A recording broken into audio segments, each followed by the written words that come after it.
Welcome to Sairam Sampath Rao education. My name is Manikanta. Mains మ్యాక్స్మేర్ మోడ్యూల్లో భాగంగా ఆల్రెడీ మనం నిన్న ఇండియన్ సొసైటీ అదేవిధంగా సోషల్ జస్టిస్కి సంబంధించినటువంటి ఇంపార్టెంట్ కమిటీస్ అండ్ రికమెండేషన్స్ గురించి డిస్కస్ చేసుకున్నాం. సో ఈరోజు మెయిన్గా ఇండియన్ పాలిటీ అదేవిధంగా గవర్నెన్స్ రిలేటెడ్గా ఇంపార్టెంట్ కమిటీసు అదేవిధంగా దానికి సంబంధించినటువంటి రికమెండేషన్స్ గురించి డిస్కస్ చేసుకుంటాం. రైట్. ఇకపోతే మెయిన్గా వీడియోలోకి వెళ్ళే ముందు ఇంతవరకు ఎవరైనా ఛానల్ని సబ్స్క్రైబ్ చేసుకోకపోతే సబ్స్క్రైబ్ చేసుకోండి. సో మీ వాల్యుబుల్ సజెషన్స్ ఏవైనా మాకు తెలియజేయాలంటే కామెంట్స్ రూపంలో చెప్పండి. మా కంటెంట్ కనుక మీకు నచ్చినట్లయితే లైక్ చేసి షేర్ చేయండి. సో ఇకపోతే మేజర్గా గవర్నెన్స్ పరంగా చూసుకుంటే ఈ గవర్నెన్స్ అనేది మనకి చాలా ఇంపార్టెంట్. ఈ గవర్నెన్స్ అనేది మనకి ఇటు ఎకానమీ పరంగా అడగచ్చు, సో డిజిటల్ పబ్లిక్ ఇన్ఫ్రాస్ట్రక్చర్ రిలేటెడ్గా అడగచ్చు, లేదంటే పాలిటీ అండ్ గవర్నెన్స్లో అడగచ్చు. అదేవిధంగా సైన్స్ అండ్ టెక్నాలజీలో కూడా ఇన్ఫర్మేషన్ కమ్యూనికేషన్ టెక్నాలజీని రిలేట్ చేసుకొని ఈ గవర్నెన్స్ని మనకు అడిగేయడానికి చాలా వరకు స్కోప్ ఉంది. ఈవెన్ మనకి తెలంగాణ సోషియో ఎకనామిక్ అవుట్లుక్లో కూడా గవర్నెన్స్ రిలేటెడ్గా ఒక చాప్టర్ని ఇవ్వడం జరిగింది. సో ఈ కాంటెక్స్ట్లో కూడా మనం ఈ గవర్నెన్స్ని ఇన్ డీటెయిల్గా చదువుకోవాలి. సో ఈ గవర్నెన్స్ గురించి చదివేటప్పుడు మనం ఈ గవర్నెన్స్లో ఎన్ని రకాలు ఉన్నాయి, అదేవిధంగా దాని యొక్క ప్రాముఖ్యత సిగ్నిఫికెన్స్ ఏంటి అనే అంశం గురించి, అదేవిధంగా ఈ గవర్నెన్స్ని అనుసరించి అమలు చేసే క్రమంలో ఎదురవుతున్న సవాళ్ళు ఛాలెంజెస్ ఏంటి, అదేవిధంగా ఏ విధమైనటువంటి చర్యలు తీసుకోవడం వల్ల ఈ గవర్నెన్స్ని మరింత వృద్ధి చేయొచ్చు అనే అంశాల గురించి మనం చదువుకుంటాం. సో ఈ విధంగా చదివేటప్పుడు ఇక్కడ ఏవైతే సవాళ్ళు ఉన్నాయో ఈ సవాళ్ళను అధిగమించడానికి అదేవిధంగా మెజర్స్ తీసుకోవాలనే అంశంలో మనం ఖచ్చితంగా ఈ కమిటీస్ యొక్క రికమెండేషన్స్ని కోట్ చేసామంటే చాలా వాల్యూ యాడెడ్గా ఉంటుంది. సో కమిటీ యొక్క రికమెండేషన్స్ని మనం బాడీలోనే కాకుండా ఈవెన్ మన యొక్క ఆన్సర్ని కన్క్లూడ్ చేసేటప్పుడు కూడా వినియోగిస్తే చాలా మంచి మార్క్స్ రావడానికి స్కోప్ ఉంది. సో ఈ విధంగా ఈ గవర్నెన్స్కి సంబంధించి 2వ పరిపాలనా సంస్కరణల commission, second administrative reform commission 2005లో ఏర్పాటు చేయడం జరిగింది వీరప్ప మొయిలీ గారి అధ్యక్షతన. సో ఈ విధంగా పరిపాలనలో అడ్మినిస్ట్రేషన్లో ఎటువంటి రిఫార్మ్స్ తీసుకురావాలనే అంశం గురించి చెప్తూ national e governance planning implementation అనేది చేయాల్సిన అవసరం ఉందని చెప్పారు. Implement the NeGP to provide a comprehensive framework for e governance. So ఈ గవర్నెన్స్కి సంబంధించి ఒక కాంప్రహెన్సివ్ ఫ్రేమ్వర్క్ అనేది ప్రొవైడ్ చేయాల్సిన అవసరం ఉందని చెప్పారు. అదేవిధంగా ఎన్ఈజీపీ అనేది అన్ని గవర్నమెంట్ సర్వీసెస్ని డిపార్ట్మెంట్స్ని కవర్ చేసే విధంగా కూడా ఎన్ష్యూర్ అయ్యేటట్టు ఉండాలని చెప్పారు. ఇది మాత్రమే కాకుండా ఈ గవర్నెన్స్కి సంబంధించి అటు సెంట్రల్ లెవెల్లోనూ స్టేట్ లెవెల్లోనూ దీనికి సంబంధించి డెడికేటెడ్ డిపార్ట్మెంట్స్ అదేవిధంగా ఏజెన్సీస్ అనేవి ఏర్పాటు చేయాలి. దీనికి సంబంధించి నోడల్ ఏజెన్సీ అనేది కూడా ఏర్పాటు చేయాల్సిన అవసరం ఉందని చెప్పారు. ఇది మాత్రమే కాకుండా ఈ గవర్నెన్స్కి సంబంధించినటువంటి సర్వీసెస్ అన్నీ కూడా అవి సిటిజన్ సెంట్రిక్గా ఉండాలని చెప్పారు. అదేవిధంగా ఈ సేవలు అయితే ఏవైతే ఉన్నాయో అవి ఈజీగా యాక్సెసిబిలిటీ అయ్యేటట్టు అదేవిధంగా యూజబిలిటీ అయ్యేటట్టు ఉండాలని చెప్పారు. అదేవిధంగా సింగిల్ విండో సిస్టమ్ అనే విధానాన్ని కూడా తీసుకురావాల్సిన అవసరం ఉంది అని సెకండ్ అడ్మినిస్ట్రేషన్ రిఫార్మ్ కమిషన్లో చెప్పడం జరిగింది. ఇది మాత్రమే కాకుండా ఎక్కడైతే ఇంటర్నెట్ ఫెసిలిటీస్ ఇంటర్నెట్ యాక్సెసిబిలిటీ ఉండదో అక్కడ కామన్ సర్వీస్ సెంటర్స్ అనే వ్యవస్థను తీసుకురావాల్సిన అవసరం ఉందని చెప్పారు. రైట్. ఇది మాత్రమే కాకుండా ఈ గవర్నెన్స్కి సంబంధించి ఇనిషియేటివ్స్ని మనం ముందుకు తీసుకెళ్లాలంటే ఖచ్చితంగా అక్కడ డేటా అనేది చాలా అవసరం ఉంటుంది కదా. సో దీనికి సంబంధించి ప్రాపర్గా లెజిస్లేషన్ అదేవిధంగా లీగల్ ఫ్రేమ్వర్క్ను కూడా ఏర్పాటు చేసుకోవాలి. ఇది మాత్రమే కాకుండా మొబైల్ ప్లాట్ఫామ్, సో ఈ మొబైల్ ప్లాట్ఫామ్ ఏదైతే ఉందో దానివల్ల ఈ గవర్నెన్స్ సర్వీసెస్ని ప్రమోట్ చేయాల్సిన అవసరం ఉందని చెప్పారు. సో మేజర్గా ఈ మొబైల్ ప్లాట్ఫామ్ అనేది ఇంటర్నెట్ యాక్సెసిబిలిటీ ఎక్కడైతే తక్కువ ఉంటుందో అదేవిధంగా రూరల్ ఏరియాస్ అవ్వచ్చు, రిమోట్ ఏరియాస్లో ఈ మొబైల్ ప్లాట్ఫామ్ వ్యవస్థ అనేది తీసుకురావాల్సిన అవసరం ఉందనేసి సెకండ్ ఏఆర్సీ చెప్పింది. సో ఒకటి ఎన్ఈజీపీ ఇంప్లిమెంటేషన్ చేయమన్నది, నోడల్ ఏజెన్సీ తీసుకురావాలని, సిటిజన్ సెంట్రిక్గా గవర్నెన్స్ ఉండాలని, కామన్ సర్వీసెస్ సెంటర్స్ని తీసుకురావాలి, అదేవిధంగా లెజిస్లేటివ్ అండ్ లీగల్ ఫ్రేమ్వర్క్తో పాటు మొబైల్ ప్లాట్ఫామ్ వ్యవస్థను కూడా తీసుకురావాలని సెకండ్ ఏఆర్సీ చెప్పింది. సో దీన్ని మనం గుడ్ గవర్నెన్స్ని ఇంటర్లింక్ చేసుకొని కూడా చదువుకోవచ్చు. ఈ సుపరిపాలనాపరమైనటువంటి అంశాలను ఇంటర్లింక్ కూడా చేసుకొని చదవచ్చు. సో వరల్డ్ బ్యాంక్ మనకి గుడ్ గవర్నెన్స్ని అందుకోవాలంటే 8 ఫీచర్స్ని చెప్పింది కదా. సో ఆ 8 ఫీచర్స్ని ఇంటర్లింక్ చేసుకొని సెకండ్ ఏఆర్సీ కమిషన్ను కూడా మనం రాస్తే చాలా వాల్యూ యాడెడ్గా ఉంటుంది. For example transparency, accountability, consensus orientation, right. Equality, inclusivity, ఇటువంటి అన్ని అంశాలని చెప్పేటప్పుడు ఇటువంటి అంశాలను కూడా కోట్ చేస్తే చాలా వాల్యూ యాడెడ్గా ఉంటుంది. ఇకపోతే అది గవర్నెన్స్ పరంగా, ఈ గవర్నెన్స్ పరంగా చూసుకున్న తర్వాత మనకి UPSC civil services exam. So భారతదేశంలో సివిల్ సర్వీసెస్ యొక్క పాత్ర ఏ విధంగా ఉంది, అదేవిధంగా ఇటీవల కాలంలో చూసుకుంటే లేటరల్ ఎంట్రీ అనే వివాదం చాలా ఎక్కువగా కాంట్రవర్షియల్గా, చాలా ఎక్కువగా న్యూస్లో ఉంది. అదేవిధంగా సివిల్ సర్వీసెస్ బోర్డ్ అనేది కొత్తగా ఏర్పాటు చేయాలి. ఈ సివిల్ సర్వీసెస్ నియామకాలు అనేవి యూపీఎస్సీ తీసుకున్నప్పటికీ కూడా దానికి సంబంధించి క్యాడర్ ఏ విధంగా ఇవ్వాలి, అదేవిధంగా ట్రాన్స్ఫర్ చేసేటప్పుడు ఈ పొలిటికల్ ఇన్ఫ్లుయెన్సెస్, ఇంటర్ఫీరెన్స్ అనేది ఎక్కువగా అవుతున్నాయి. సో దాని స్థానంలో యూనియన్ సివిల్ సర్వీసెస్ బోర్డు అనేది తీసుకురావాల్సిన ఆవశ్యకత ఉందనేసి మనకి చాలాసార్లు మనం గవర్నెన్స్ చదివేటప్పుడు తెలుస్తుంది. అయితే ఈ కాంటెక్స్లో యూపీఎస్సీ సివిల్ సర్వీసెస్ ఎగ్జామ్స్లో, అదేవిధంగా సివిల్ సర్వీసెస్లో కొన్ని రీఫార్మ్స్ తీసుకురావాలని మనకి బాష్వన్ కమిటీ అనేది చెప్పింది. సో ఆ బాష్వన్ కమిటీ ఏ రికమెండేషన్స్ చేసిందంటే, సో ఫస్ట్ యాన్యువల్ అసెస్మెంట్ అనేది జరగాల్సిన అవసరం ఉందని చెప్పారు. So conduct A realistic early evaluation of the IAS officers requirements to accurately determine the number of direct recruits needed. So ఎంతమంది ఐఏఎస్లు కావాలి అనేదాన్ని యాన్యువల్గా అసెస్ చేస్తూ ఉండాల్సిన అవసరం ఉందనేసి చెప్పారు. సో ఎందుకంటే దాదాపు చాలా వరకు ఐఏఎస్లు వేకెన్సీస్ ఉన్నాయి. సో ఈ విధంగా యాన్యువల్గా అసెస్మెంట్ చేస్తే ఎంతమంది అవసరం ఉన్నది అనేది తెలియడం వల్ల అక్కడ అడ్మినిస్ట్రేషన్ అనేది ఎఫిషియెంట్గా పనిచేయడానికి స్కోప్ ఉంటుంది. ఇది మాత్రమే కాకుండా క్వాలిటీ అండ్ బ్యాలెన్స్ని కూడా మెయింటైన్ చేయాల్సిన అవసరం ఉంది. Limit the intake of IAS officers to the civil services examination to ensure quality and balance the demand across different cadres and also controlled recruitment అనేది కూడా ఉండాలి. సో ఈ బ్యాక్లాగ్ వేకెన్సీస్ ఏవైతే ఉన్నాయో దాన్ని రెడ్యూస్ చేయడానికి ఐఏఎస్ ఆఫీసర్స్ని రిక్రూట్ చేసుకోవాల్సిన అవసరం ఉంది. అదేవిధంగా వాళ్ళకి ట్రైనింగ్ కెపాసిటీ బిల్డింగ్ని ఇంప్లిమెంట్ చేసే విధంగా కూడా చర్యలు తీసుకోవాలి. అట్ ది సేమ్ టైం ఈ డిస్ప్యూట్ రిజల్యూషన్ని కూడా తీసుకురావాలి. సో మోస్ట్లీ స్టేట్ గవర్నమెంట్స్ ఆఫీసర్స్ని ప్రమోట్ చేసే విషయంలో కొన్ని డిస్ప్యూట్స్ ఏర్పడుతున్నాయి. సో అక్కడ కూడా డిస్ప్యూట్ రిజల్యూషన్ని తీసుకురావాలి. సో ఈ కాంటెక్స్లో భాగంగానే మనం మిషన్ కర్మయోగి పథకాన్ని చదువుకుంటాం కదా. సో ఈ మిషన్ కర్మయోగి పథకాన్ని చదివేటప్పుడు ఈ బాస్వన్ కమిటీని మనం కోట్ చేసామంటే చాలా వాల్యూ యాడెడ్గా ఉంటుంది. సో మేజర్గా కెపాసిటీ బిల్డింగ్ని తీసుకురావాలనే ఉద్దేశంతోనే ఈ మిషన్ కర్మయోగి పథకాన్ని తీసుకొచ్చారు. ఈవెన్ ఏపీఎస్సీ గ్రూప్ 123లో కూడా మనకి గవర్నెన్స్లో అడగడం జరిగింది కాబట్టి దీన్ని ఇంటర్లింక్ చేసుకొని యూపీఎస్సీ సివిల్ సర్వీసెస్లో తీసుకురావాల్సిన రిఫార్మ్స్ని బేస్ చేసుకుంటే బాస్వన్ కమిటీ యొక్క రికమెండేషన్స్ మనం చెప్పొచ్చు.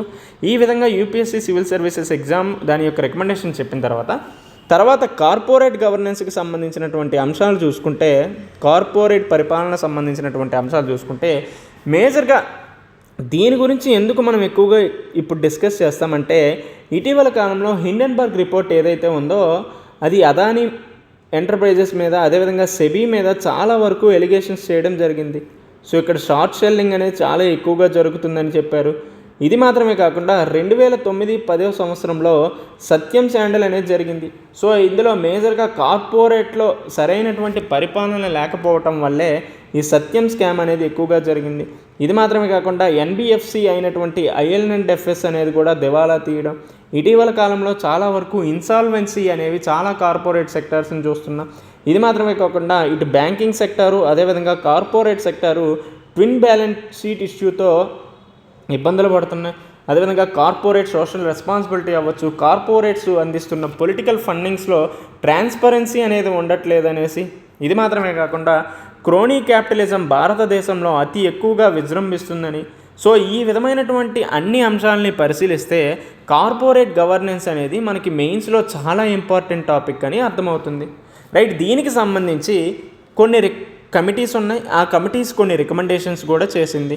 సో ఏంటి ఆ కమిటీస్ ఏ విధమైనటువంటి రికమెండేషన్స్ చేసింది, ఇటువంటి అన్ని అంశాల గురించి కూడా మనం తెలుసుకుంటాం.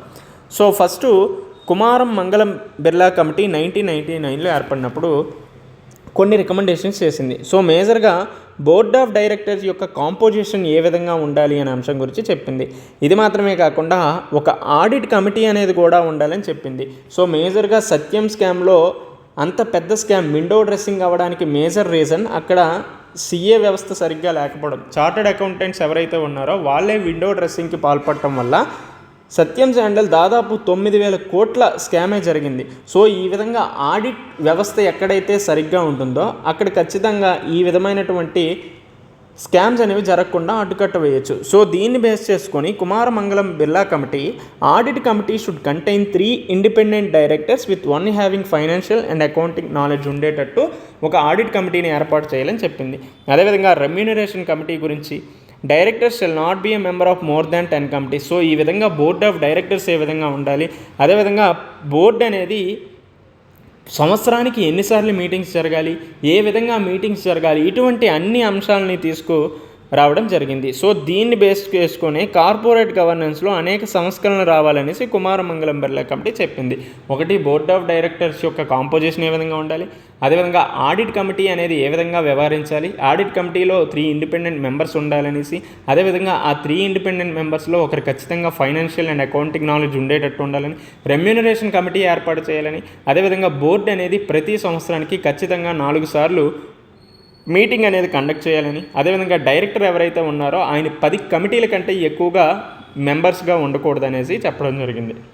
ఇది మాత్రమే కాకుండా 2003లో నారాయణమూర్తి కమిటీ కూడా కొన్ని రికమెండేషన్స్ చేసింది. At least 1 member should be financially knowledgeable and at least 1 member should have accounting and financial management proficiency. If in case board of డైరెక్టర్స్లో ఖచ్చితంగా ఒకరు ఫైనాన్షియల్లీ నాలెడ్జబుల్గా ఉండేవారు కావాలి, అదేవిధంగా ఇంకొకరు అకౌంటింగ్లోను ఫైనాన్షియల్ మేనేజ్మెంట్లోను ప్రొఫిషియన్సీగా ఉండేవాళ్ళు బీఓడీలు బోర్డ్ ఆఫ్ డైరెక్టర్స్గా ఉండాలనేసి నారాయణమూర్తి కమిటీ చెప్పారు. అదేవిధంగా కార్పొరేట్స్ ఏవైతే పొలిటికల్ పార్టీస్కి ఫండింగ్ ఇస్తున్నాయో వాటిలో ఖచ్చితంగా డిస్క్లోజ్ చేసే విధంగా ఉండాలి. సో రీసెంట్గా ఎలక్టోరల్ బాండ్ స్కీమ్ ఏదైతే సుప్రీంకోర్టు రద్దు చేసిందో ఆ కాంటెక్స్లో మనం నారాయణమూర్తి కమిటీని కోట్ చేస్తే చాలా వాల్యూ యాడెడ్గా ఉంటుంది. సో అప్పుడు మీకు ఆఫ్ లేదంటే 1 మార్క్ యాడ్ అవ్వడానికి కూడా చాలా స్కోప్ ఉంటుంది కదా. సో ఎలక్టోరల్ బాండ్ స్కీమ్లో ట్రాన్స్పరెన్సీ తీసుకురావాల్సిన అవసరం ఉంది. సో పొలిటికల్ ఫండింగ్లో ట్రాన్స్పరెన్సీ తీసుకురావాల్సిన అవసరం ఉందనేసి మనకి 2003లోనే నారాయణమూర్తి కమిటీ చెప్పింది అనేసి ఈ అంశాన్ని కోట్ చేస్తే ఎంత వాల్యూ యాడెడ్గా ఉంటుంది, రైట్. ఇది మాత్రమే కాకుండా corporate executive boards to assess and disclose business risk in the annual reports of companies. So యాన్యువల్గా ఇచ్చే రిపోర్ట్స్లో ఖచ్చితంగా బిజినెస్ రిస్క్ ఏవైతే ఉన్నాయో వాటిని కూడా డిస్క్లోజ్ చేసి అసెస్ చేయాల్సిన అవసరం ఉందని చెప్పారు. And also board of A company to lay down the code of conduct all board members and senior management.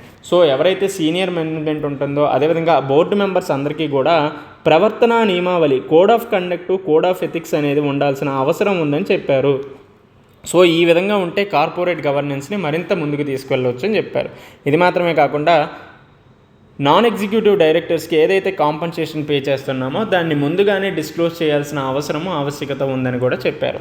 ఇకపోతే కార్పొరేట్ గవర్నెన్స్ని మరింత వృద్ధి చేయడానికి 2017లో ఉదయ్ కోటక్ కమిటీని ఏర్పాటు చేశారు. అందులో బోర్డ్ ఆఫ్ డైరెక్టర్స్ గురించి చెప్పారు, అదేవిధంగా రోల్ ఆఫ్ చైర్పర్సన్ సిఏఓస్ గురించి చెప్పారు బెటర్ గవర్నెన్స్ని అందించడానికి, అదేవిధంగా ఇండిపెండెంట్ డైరెక్టర్స్ని అపాయింట్మెంట్ చేయాలనేసి, అదేవిధంగా రిస్క్ మేనేజ్మెంట్ కమిటీస్ని కూడా ఏర్పాటు చేయాల్సిన అవసరం ఉందని చెప్పారు.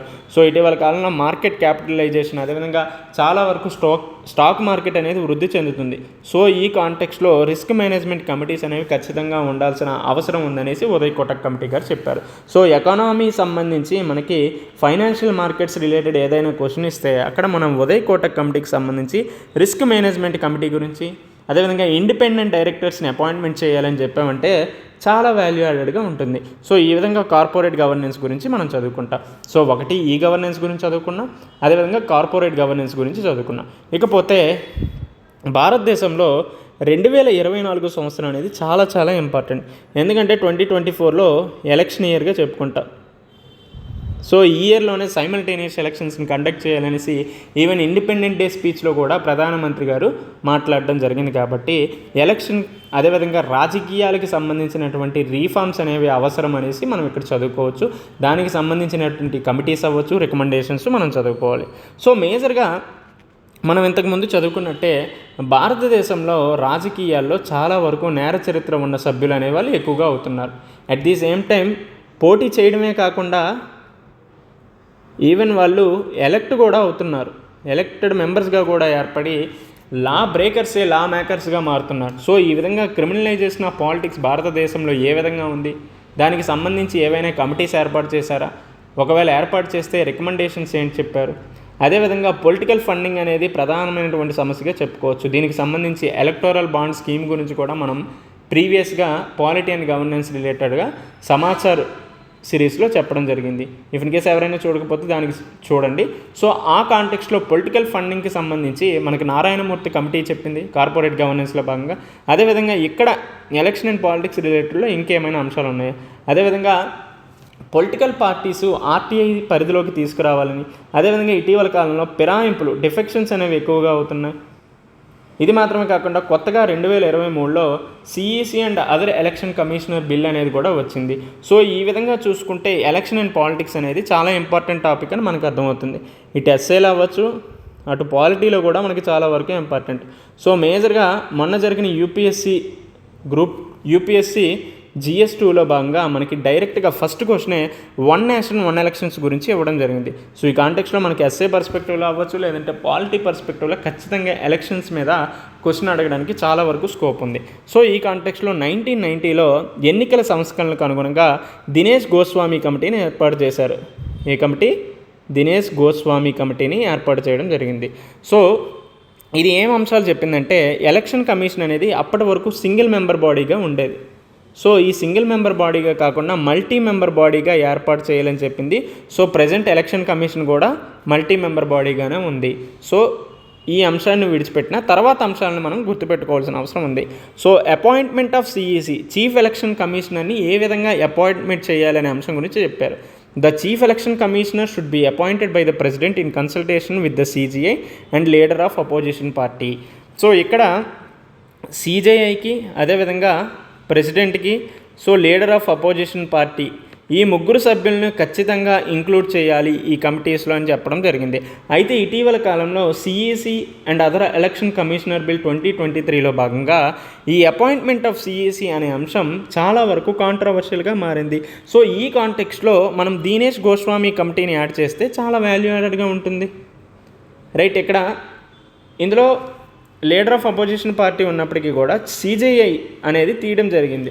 సో ఈ సిజేఐ అనేది సెలక్షన్ కమిటీలో తీసేసి ప్రధానమంత్రి అదేవిధంగా ఒక cabinet minister leader of opposition పార్టీని ఈ సెలక్షన్ కమిటీలో ఏర్పాటు చేయడం జరిగింది. సో ఈ విధంగా న్యాయశాఖ అనేది ఇక్కడ లేకపోవడం వల్ల ఖచ్చితంగా election commission of India independence దెబ్బతినడానికి చాలా వరకు స్కోప్ ఉంది. సో ఈ కాంటెక్స్లో ఈ బిల్లు రిలేటెడ్ ఇచ్చారంటే ఖచ్చితంగా మనం దినేష్ గోస్వామి కమిటీని మనం యాడ్ చేస్తే చాలా వరకు బాగుంటుంది. అదేవిధంగా రిజిస్ట్రేషన్ ఆఫ్ పార్టీస్కి సంబంధించి దాదాపు పార్లమెంటు సెంట్రల్ గవర్నమెంట్కే అధికారం ఎక్కువగా ఉంది. సో పార్లమెంట్ చేసిన చట్టాల అనుగుణంగానే ఎలక్షన్ కమిషన్ ఆఫ్ ఇండియా నడుచుకోవాల్సిన పరిస్థితి ఏర్పడుతుంది. సో ఈ విధంగా ఈ అంశాన్ని తొలగించి The registration of political parties should be left to be decided solely by the Election Commission under the Election Symbols Order 1968. So ఈ విధంగా ఎలక్షన్ కమిషన్ ఆఫ్ ఇండియాకి మాత్రమే ఈ అధికారం ఉండేటట్టు చేయాలని చెప్పారు. అదేవిధంగా ఎలక్షన్ ఎక్స్పెన్సెస్ ఏవైతే ఉన్నాయో should be amended to empower the election commission to lead. So దీనికి సంబంధించి ఎలక్షన్ ఎక్స్పెన్సెస్కి సంబంధించి కూడా పార్లమెంటు సెంట్రల్ గవర్నమెంట్కి కాకుండా ఎలక్షన్ కమిషన్ ఆఫ్ ఇండియాకే అధికారాలు ఉండని చెప్పారు. ఇది మాత్రమే కాకుండా బూత్ క్యాప్చర్కి సంబంధించి కూడా ఎలక్షన్ కమిషన్ ఆఫ్ ఇండియాకే అధికారాలు ఉండాలని చెప్పారు. అక్కడ రిటర్నింగ్ ఆఫీసర్ ఇచ్చిన రిపోర్ట్ని బేస్ చేసుకునే కాకుండా గ్రౌండ్స్ను కూడా పరిశీలించిన తర్వాత బూత్ క్యాప్చర్ జరిగింది అని ఆలోచిస్తే అక్కడ ఎలక్షన్స్ని రద్దు చేయాలని దినేష్ గోస్వామి కమిటీ చెప్పడం జరిగింది. రైట్, ఇది మాత్రం కాకుండా డిస్క్వాలిఫికేషన్ అనర్హతలకు సంబంధించి మేజర్గా ఇది పార్టీ ఫిరాయింపులకు సంబంధించినటువంటి అంశం కాబట్టి యాంటీ డిఫెక్షన్ లాకి సంబంధించినటువంటి అంశంలో 1985లో పార్టీ ఫిరాయింపుల నిరోధక చట్టం తీసుకొచ్చారు. ఈ చట్టంలో ముఖ్యంగా స్పీకర్కి అంతిమ అధికారాలు ఇవ్వడం జరిగింది. సో ఈ అధికారాన్ని కోర్టులో ప్రశ్నించడానికి కూడా స్కోప్ లేకుండా ఈ 1985 యాక్ట్లో తీసుకొచ్చారు. అయితే 1990లో దినేష్ గోస్వామి కమిటీ ఏం చెప్పిందంటే ఈ డిస్క్వాలిఫికేషన్కి సంబంధించి స్పీకర్కి ఇచ్చే అధికారాల కంటే ఆ అధికారాల్ని ప్రెసిడెంటు అదేవిధంగా గవర్నర్కి బదిలీ చేయాల్సిన అవసరం ఉందని చెప్పారు. అయితే ఈ president governor election commission of India యొక్క అడ్వైజ్ అనుగుణంగా నడుచుకోవాలని చెప్పారు. సో ఈ విధంగా ప్రజెంట్ మనకి ఇఫ్ ఇన్ కేస్ యాంటీ డిఫెక్షన్ల రిలేటెడ్ ఏదైనా ప్రశ్న అడిగితే దాన్ని దినేష్ గోస్వామి కమిటీతో ఇంటర్లింక్ చేసుకొని చెప్పొచ్చు. ఇది మాత్రమే కాకుండా స్టాండింగ్ కమిటీ అనేది కూడా ఏర్పాటు చేయాల్సిన అవసరం ఉందనేసి చెప్పారు. సో ఎందుకు స్టాండింగ్ కమిటీని ఏర్పాటు చేయాల్సిన అవసరం ఉందంటే, A standing committee of parliament should be constituted to go into all electoral matters from time to time as the electoral reforms in a continuous process. So elections అనేవి కంటిన్యూస్గా జరిగే ప్రాసెస్ కాబట్టి దీనికి సంబంధించి నిరంతరం సంస్కరణలు తీసుకురావాల్సిన అవసరం ఉంది కాబట్టి దీనికి సంబంధించి ఒక స్టాండింగ్ కమిటీని ఏర్పాటు చేయాలనేసి దినేష్ గోస్వామి కమిటీ చెప్పడం జరిగింది. సో ఈ రికమెండేషన్స్ అనేవి చాలా ఇంపార్టెంట్ అమ్మ. ప్రస్తుతం ఎలక్షన్స్ అనేవి చాలా వరకు న్యూస్లో ఉండటం వల్ల, అదేవిధంగా యాంటీ డిఫెక్షన్ల మేజర్గా తెలంగాణలో కూడా డిఫెక్షన్స్ అనేవి చాలా ఎక్కువగా అవుతున్నాయి. ఈవెన్ బీఆర్ఎస్ పార్టీ కూడా తెలంగాణ హైకోర్టుకు వెళ్ళడం, తెలంగాణ హైకోర్టు జడ్జి కూడా స్పీకర్కి 30 రోజుల్లో మీ యొక్క నిర్ణయం ఏదో ఒకటి తీసుకోండి అని చెప్పడం వల్ల మనకి పార్టీ ఫిరాయింపుల నిరోధక చట్టం అనేది చాలా హాట్ టాపిక్గా ఉంది కదా. సో ఈ విధంగా దినేష్ గోస్వామి కమిటీ ఇచ్చిన రికమెండేషన్స్ని మనం కోట్ చేస్తే చాలా బాగుంటుంది. అదేవిధంగా క్రిమినలైజేషన్ ఆఫ్ పాలిటిక్స్ అనే అంశం చూసుకుంటే, లా బ్రేకర్సే, చట్టాన్ని ఉల్లంఘించే వాళ్ళే చట్టాన్ని తయారు చేసే పరిస్థితి భారతదేశంలో వచ్చిందంటే ప్రజాస్వామ్యం ఎంత హీనంగా, ఎంత దిగజారిపోయింది అనేది మనకు తెలుస్తుంది కదా. సో ఈ విధంగా క్రిమినలైజేషన్ ఆఫ్ పాలిటిక్స్ని తగ్గించే విధంగా 1993లో వోహ్రా కమిటీని ఏర్పాటు చేయడం జరిగింది. సో ఇది ముఖ్యంగా ఒక నోడల్ ఏజెన్సీని ఏర్పాటు చేయాలని చెప్పింది. It's created a dedicated nodal agency to collect and analyse information on the activities of crime syndicates and their connections with public servants and politicians. So public servants అదేవిధంగా పొలిటీషియన్స్కి రిలేటెడ్గా ఏవైనా నేర చరిత్ర ఉంటే దానికి సంబంధించి పూర్తిగా ఇన్ఫర్మేషన్ని అనలైజ్ చేసి కలెక్ట్ చేసే దానికి ఒక నోడల్ ఏజెన్సీని ఏర్పాటు చేయాలని చెప్పారు. అదేవిధంగా లెజిస్లేషన్స్ ఏవైతే ఉన్నాయో వాటిని స్ట్రెంథెన్ చేయాలని చెప్పారు. సో ఇప్పటికీ కూడా క్రిమినలైజేషన్ ఆఫ్ పాలిటిక్స్కి సంబంధించి మనకి రిప్రజెంటేషన్ ఆఫ్ పీపుల్స్ యాక్ట్ 1951 ఒక్కటే ఉంది, కానీ దానికి సంబంధించి ప్రత్యేకంగా ఒక చట్టం లేదు. ఈ విధంగా ప్రత్యేకంగా ఒక చట్టమైనా తీసుకురావాలి, లేదంటే ప్రస్తుతం ఉన్న చట్టాలను కూడా బలోపేతం చేయాల్సిన అవసరము ఆవశ్యకత ఉందనేసి వోహ్రా కమిటీ చెప్పారు. ఇది మాత్రమే కాకుండా disqualification law, implement stricter laws to disqualify individuals with criminal backgrounds from contesting elections. So if in case ఎవరైనా క్రిమినల్ బ్యాక్గ్రౌండ్స్ ఉన్న వాళ్ళు ఎలక్షన్స్లో కంటెస్ట్ చేస్తే కఠినమైనటువంటి చట్టాలు తీసుకొచ్చి ఆ ఇండివిజువల్స్ని డిస్క్వాలిఫై చేసేటటువంటి అధికారాలు మన ఎలక్షన్ కమిషన్ ఆఫ్ ఇండియాకి కావచ్చు, ఇటువంటి చట్టాలకి కల్పించాల్సిన అవసరం ఉంది అని చెప్పడం జరిగింది. ఇది మాత్రమే కాకుండా నిరంతరం మానిటరింగ్, సర్వైలెన్స్, పర్యవేక్షణ అనేది కూడా ఉండాలి. ఇది మాత్రమే కాకుండా special courts, fast track courts అనేవి ఏర్పాటు చేయాలి. దీనికి సంబంధించి సత్వర న్యాయం అందేటట్టు ఉంటే ప్రజాస్వామ్యం కూడా అక్కడ బలోపేతం అవుతుంది. కాబట్టి ఈ వోహ్రా కమిటీ చెప్పినటువంటి రికమెండేషన్స్ని మనం ఇక్కడ గుర్తుపెట్టుకోవాల్సిన అవసరం ఉంది. ఒకటి, డెడికేటెడ్గా ఒక నోడల్ ఏజెన్సీని ఏర్పాటు చేయాలని, అదేవిధంగా లెజిస్లేషన్స్ ఏవైతే ఉన్నాయో వాటిని బలోపేతం చేయాలని, అదేవిధంగా చట్టాలు డిస్క్వాలిఫై చేసే విధంగా ఉండాలి. సో ఎవరైతే ఈ క్రిమినల్ బ్యాక్గ్రౌండ్స్తో ఎలక్షన్స్లో కంటెస్ట్ చేస్తారో వాళ్ళని డిస్క్వాలిఫై చేసేటటువంటి చట్టాలు తీసుకురావాలని, అదేవిధంగా నిరంతరం మానిటరింగ్, పర్యవేక్షణ అనేది ఉండాలనేసి రైట్. ఇది మాత్రమే కాకుండా ప్రత్యేకమైనటువంటి కోర్టులు కూడా ఏర్పాటు చేయాల్సిన అవసరం అనేది ఉందని చెప్పారు. సో ఈ విధంగా వోహ్రా కమిటీ చెప్పినటువంటి రికమెండేషన్స్ని మనం ఇక్కడ పాలిటిక్స్ రిలేటెడ్గా చదువుతుంటాం. ఇకపోతే స్టేట్ ఫండింగ్ ఆఫ్ ఎలక్షన్స్ గురించి చదువుకుంటాం. సో మనకి పొలిటికల్ ఫండింగ్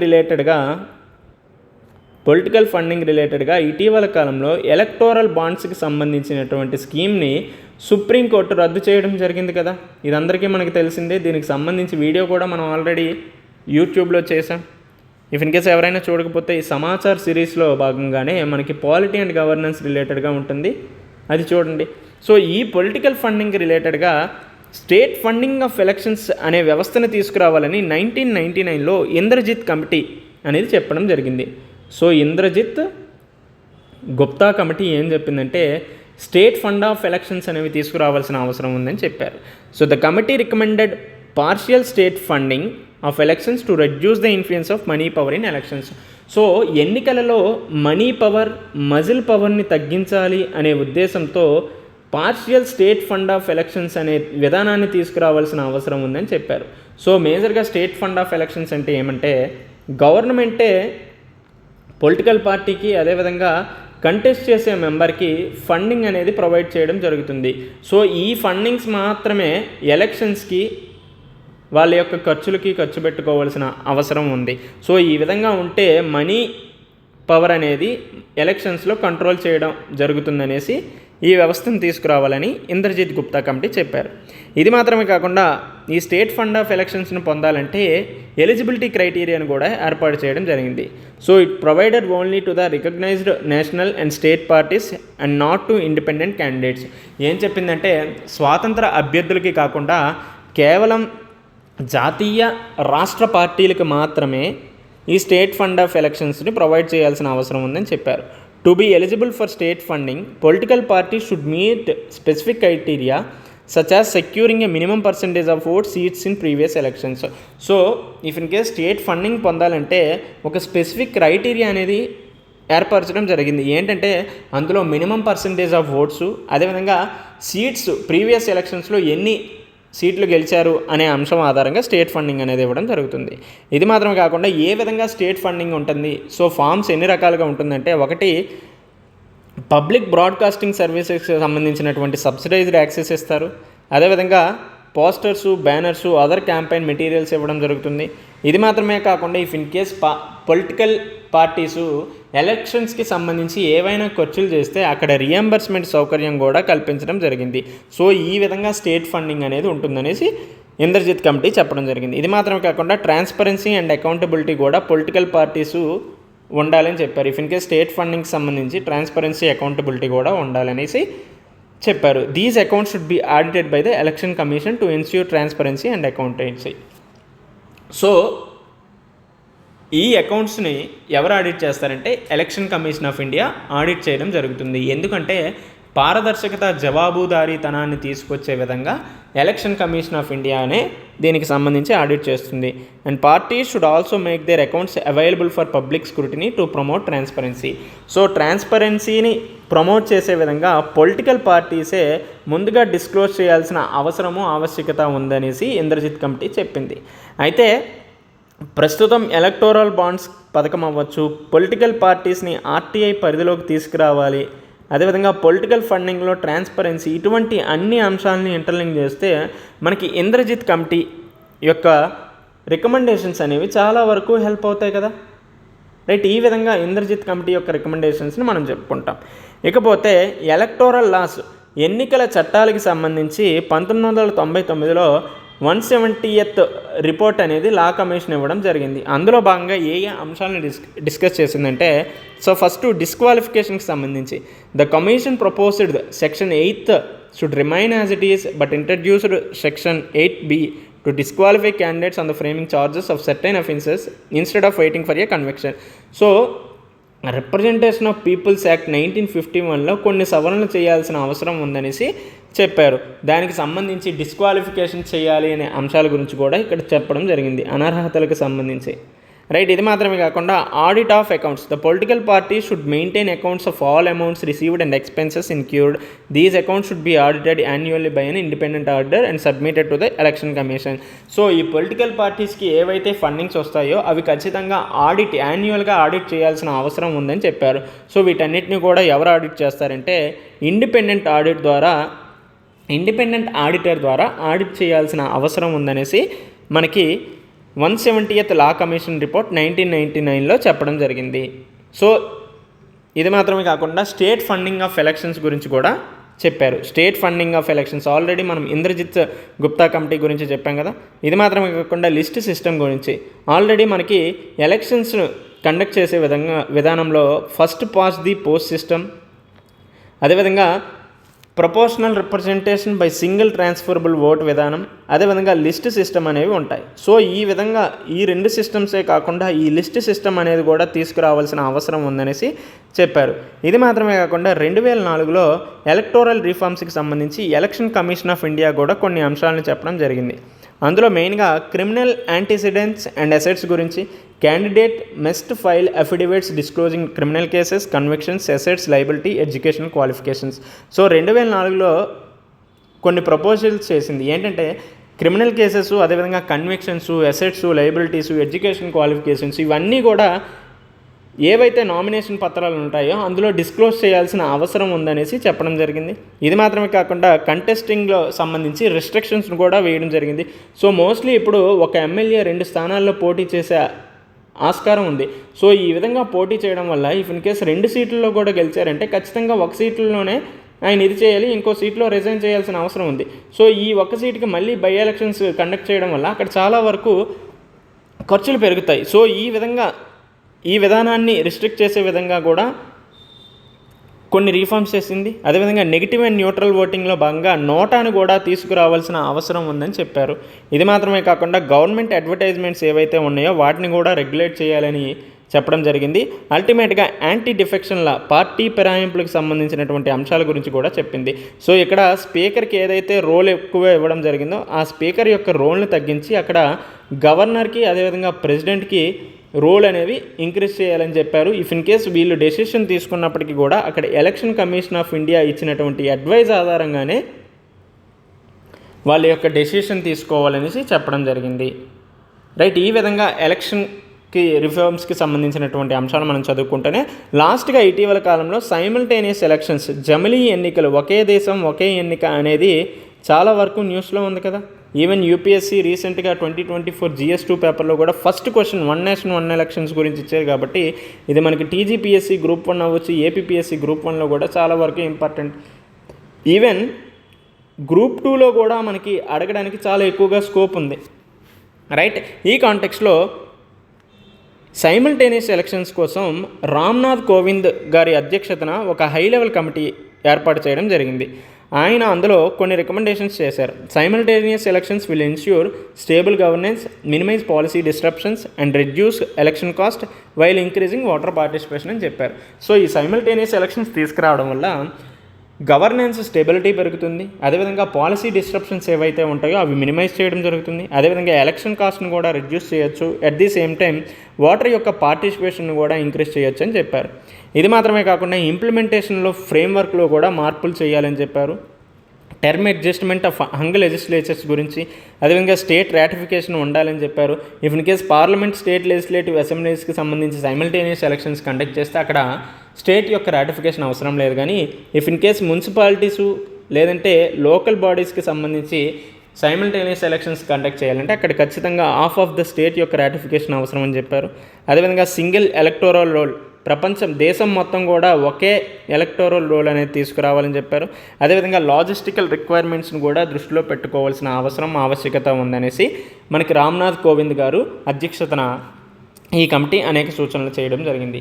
ఆల్రెడీ మనం సైమల్టేనియస్ ఎలక్షన్స్కి సంబంధించి అంశాలన్నీ కూడా ఇన్ డీటెయిల్గా సమాచార్ సిరీస్లో భాగంగా పాలిటీ అండ్ గవర్నెన్స్ రిలేటెడ్గా డిస్కస్ చేసుకున్నాం. సో ఇఫ్ ఇన్ కేస్ ఎవరైనా సైమల్టేనియస్ ఎలక్షన్స్ గురించి చదవకపోతే అక్కడ మనకి డీటెయిల్గా అటు ఎస్ఐ పర్స్పెక్టివ్లో అదేవిధంగా పాలిటీ అండ్ గవర్నెన్స్ రిలేటెడ్ కూడా చెప్పాం. సో అక్కడ చూడండి, అది చూసినాక దీనికి సంబంధించిన రిపోర్ట్స్ చదివితే మీకు చాలా వాల్యూ యాడెడ్గా ఉంటుంది. రైట్, ఐ హోప్ మీ అందరికీ అర్థమైంది అనుకుంటున్నా.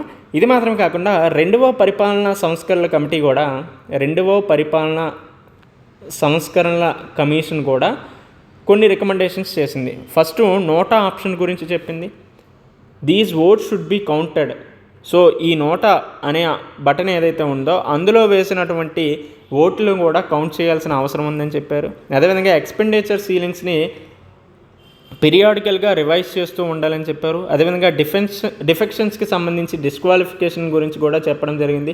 సో స్పీకర్కి ఇచ్చే అంశాలన్నీ కూడా ఇటు గవర్నర్ అదేవిధంగా ప్రెసిడెంట్కి అందివ్వాలని చెప్పారు. అదేవిధంగా ఇక్కడ ఎలక్షన్ కమిషన్ ఆఫ్ ఇండియా యొక్క అడ్వైస్ తీసుకోవాలని చెప్పారు. అదేవిధంగా డొనేషన్స్లో లిమిట్స్ని కూడా తీసుకురావాలని చెప్పారు. సో పొలిటికల్ ఫండింగ్లో ట్రాన్స్పరెన్సీ తీసుకురావాలంటే డొనేషన్స్లో లిమిట్స్ కూడా తీసుకురావాలని చెప్పారు. At the same time registration of powers, grant the election commission explicit powers to register political parties. So పూర్తిగా ఎలక్షన్ కమిషన్ ఆఫ్ ఇండియాకి అధికారాలను విస్తృతం చేయాలి, తద్వారా ఇండిపెండెన్స్ని కూడా ప్రమోట్ చేయాలనేసి సెకండ్ ఏఆర్సీ కమిషన్ చెప్పడం జరిగింది. సో ఈ విధంగా ఎలక్షన్ కమిషన్ గురించి చదువుకుంటాం. సో ఫర్దర్గా వచ్చే ఇంకొక వీడియోలో ఇంకా మనం ప్రిజన్ రిఫార్మ్స్ ఇటువంటి అన్ని అంశాల గురించి కూడా పాలిటీ అండ్ గవర్నెన్స్ రిలేటెడ్గా చదువుకుందాం. సో ఐ హోప్ మీ అందరికీ ఈ అంశాలన్నీ అర్థమయ్యామనుకుంటున్నా. సో మళ్ళీ రేపు ఇదే సమయానికి ఇంకొక వీడియోతో ఇంకొక అంశంతో కలుసుకుందాం. Until then take care.